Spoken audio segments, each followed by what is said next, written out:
নমস্কার। আজকে পশ্চিমবঙ্গ রাজ্য সরকারি কর্মচারী ফেডারেশনের এনএইচএম রাজ্য শাখা এনএইচএম এ যারা কর্মচারী আছে, চুক্তিভিত্তিক কর্মচারী, তাদের বিষয়ে কিছু বলার জন্য আজকে আমরা উপস্থিত হয়েছি। আমার পাশে দুই স্টিয়ারিং কমিটির সদস্য রণবীর দত্ত, রণবিদ্যা, বারিন মজুমদার, বারিন্দা আছে। এনএইচএম রাজ্য শাখা রাজ্য প্রেসিডেন্ট আমাদের নিখিলদা আছে।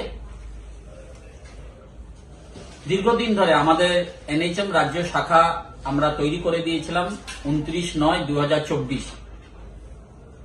যারা এনএইচএম এর রাজ্য শাখার মধ্যে থেকে ফেডারেশনে মেম্বারশিপ নিয়েছে, বিভিন্ন তাদের অভাব অভিযোগ আমরা বিভিন্ন মিটিং করেছি, নবান্নতে বারবার ওরা এসেছে, আমরা বসেছি, কথা বলেছি, বিভিন্ন ইস্যু নিয়ে আমরা চিঠি করেছি স্বাস্থ্য ভবনে। সব চিঠির ভিত্তি দিয়ে আমাদের মাননীয় মুখ্যমন্ত্রীর কাছেও আমরা আবেদন করেছিলাম। সেই ভিত্তিতে তাদের বিভিন্ন যে ছোট ছোট দাবিগুলো ছিল, যে কি এইগুলো হয়ে গেলে সাংগঠনিকভাবে কর্মচারীরা অনেক উপকৃত হবে, সেই সব দাবির মধ্যে দিয়ে আমরা ম্যাক্সিমাম আমাদের অর্ডারগুলো বেরিয়ে গেছে। সেখানে দেখতে গেলে আমাদের এনএইচএম এর চুক্তিভিত্তিক কর্মীদের জন্য পে প্রোটেকশন অর্ডার বেরিয়ে গেছে।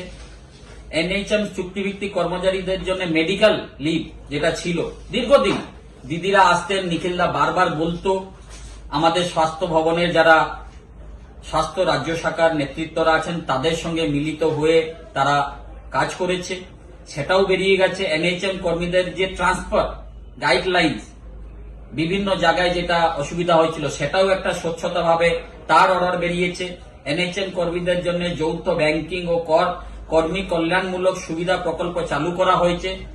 বিভিন্ন এই বাজেটের পরে বিভিন্ন চুক্তিভিত্তিক কর্মচারীদের জন্য বিভিন্ন সুযোগ সুবিধা আমরা আমাদের রাজ্য নেতৃত্ব, স্বাস্থ্য ভবনে যারা স্বাস্থ্য শাখার রাজ্য নেতৃত্বরা আছে তাদের থ্রু দিয়ে জয়েন্ট ভাবে মুভমেন্ট করে চিঠি দিয়ে সেগুলো আজকে কর্মচারীদের জন্য, এনএইচএম কর্মচারীদের জন্য আমরা করতে পেরেছি।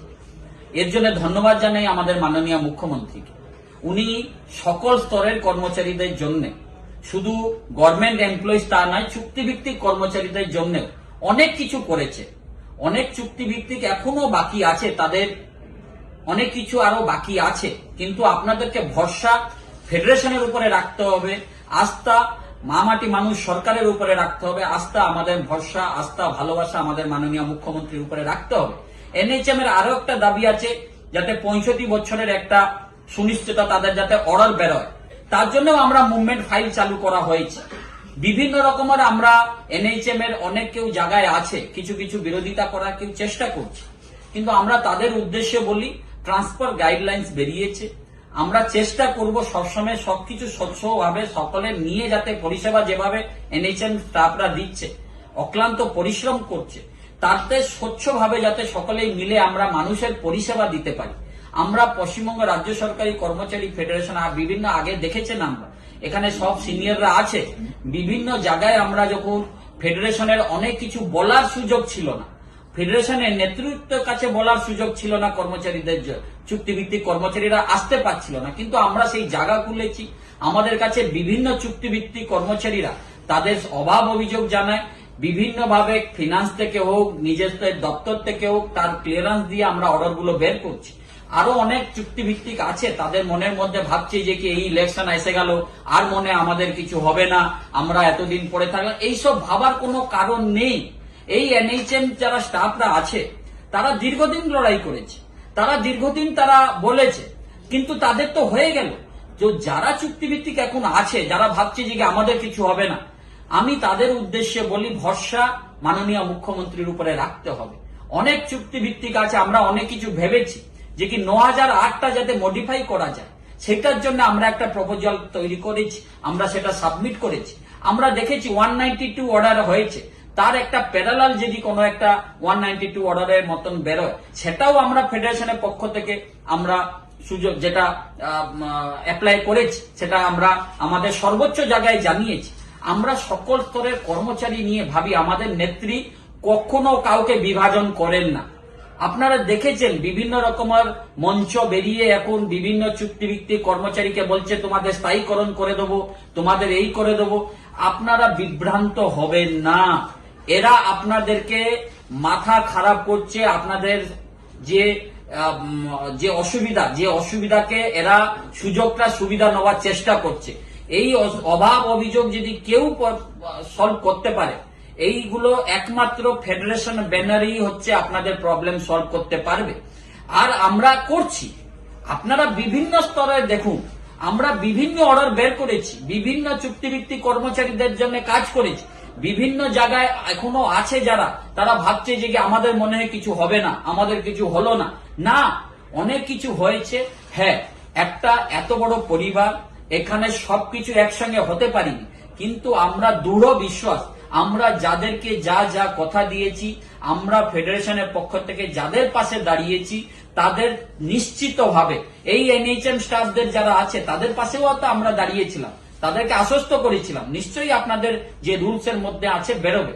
কিছু কিছু জায়গায় টেকনিক্যাল প্রবলেম থাকে, এত আর্থিক বঞ্চনা, কেন্দ্রীয় সরকার ভাতে মারার পরিকল্পনা, বাংলাকে ছোট করার পরিকল্পনা, বাঙালিদের উপরে ছোট করার পরিকল্পনা, সব টাকা বন্ধ করে দেওয়া, তার সত্ত্বেও মাননীয় মুখ্যমন্ত্রী কিন্তু কারো মাইনা বন্ধ করে দেননি। আপনারা দেখেছেন, ডিএ নিয়ে যারা মামলা করে সরকারের উপরে আলাদাভাবে একটা প্রেসার তৈরি করার চেষ্টা করছে, সরকার আজকে বাধ্য হয়েছে, কিংবা সোশ্যাল মিডিয়াতে আমরা দেখছি যে কি শিক্ষক অশিক্ষক পৌর কর্মচারী যে ইয়েটা দেওয়া হয়েছে, পিটিশনটা দেওয়া হয়েছে, সোশ্যাল মিডিয়াতে আমরা দেখলাম যে কি সেখানে শিক্ষক অশিক্ষক এরা সব বাদ পড়ে গেছে। আমি আমার গত ভিডিওতে বলেছি, কিন্তু এর দায়িত্ব তাদেরকেই নিতে হবে।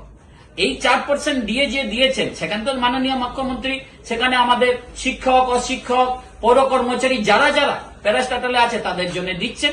উনি কখনো কাউকে বিভাজন করেন না। উনি বাংলার মাননীয় মুখ্যমন্ত্রী সকল কর্মচারী পাশে আছেন, সাধারণ মানুষের পাশে আছেন, বাংলার সাধারণ মানুষকে পরিষেবা দিচ্ছেন। এটা সকলকে আমাদেরকে বুঝতে হবে। সামনে 2026-এ ইলেকশন, আমাদের সকলকে, আমরা ফেডারেশনের পক্ষ থেকে সকলকে আবেদন করব, কেউ না কেউ কোনো মঞ্চ ধর্মঘট ডেকেছে।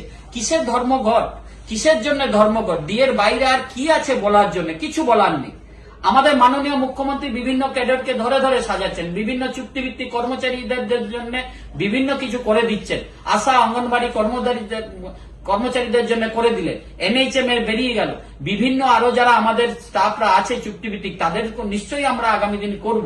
আমি বলবো ফেডারেশনের উপরে ভরসা রাখুন, মাননীয় মুখ্যমন্ত্রীর উপরে ভরসা রাখুন, মা মাটি মানুষ সরকারের উপরে ভরসা রাখুন। আমরা বিভিন্নভাবে ভালোভাবে আমরা আগামী দিন যাতে সকলকে নিয়ে একটা পরিবার হয়ে পাশে দাঁড়িয়ে কাজ করতে পারি, আমরা সেটা করব। আমি সকলকে লাস্টে বলে যাব, 13ই মার্চ ব্যর্থ করতে হবে আমাদেরকে। তারা যে ধর্মঘট ডেকেছে, ফেডারেশনের সহযোদ্ধারা প্রত্যেক জায়গায় দেখবেন যাতে কাজে কোনো রকমের প্রবলেম না হয়, সাধারণ মানুষের কোনো বিভ্রান্তি যাতে না হয়, সাধারণ মানুষ যাতে পরিষেবা দিয়ে কোনো বঞ্চিত নয়, তা সুনিশ্চিত করার জন্য আমার ফেডারেশনের সহযোদ্ধাদের কাছে আমার নির্দেশ থাকলো। সকলেই ভালো থাকবেন। জয় হিন্দ, জয় বাংলা। পশ্চিমবঙ্গ রাজ্য সরকারি কর্মচারী ফেডারেশন জিন্দাবাদ, মমতা বন্দ্যোপাধ্যায় জিন্দাবাদ, ফেডারেশন জিন্দাবাদ। জয় বাংলা।